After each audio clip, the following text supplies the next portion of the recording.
Nagsi-cellphone ka na naman habang pumupupo. Hala, masama yan! Hindi yun joke. Bakit nga ba masamang gumamit ng cellphone pag nasa CR? Una, nagiging breeding ground kasi ng bakterya yung mga cellphone natin. At maaari din itong pagmula ng infeksyon. Hindi lang yan.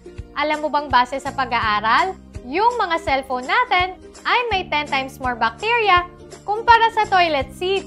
Kaya kapag naghugas ka ng puwet, huwag mo din kalimutang linisin yung cellphone mo. Naku! Sunod! Diba kadalasan pag nagsi-cellphone tayo, mas tumatagal tayo sa CR?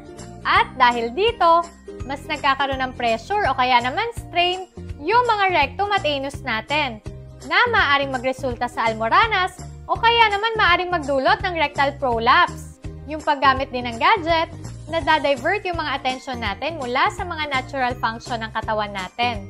At yung distraction na ito, maaaring mag-lead sa mga irregular bowel movements katulad ng constipation. Pag matagal ka ding nakaupo sa toilet seat habang nagsi-cellphone, maaari kang magkaroon ng poor posture o kaya naman musculoskeletal problems katulad ng pananakit ng leeg o kaya naman ng likod. Anong maaaring gawin dito? Kung kaya lang naman, iwasan mo nang gumamit ng cellphone habang nagpupupo.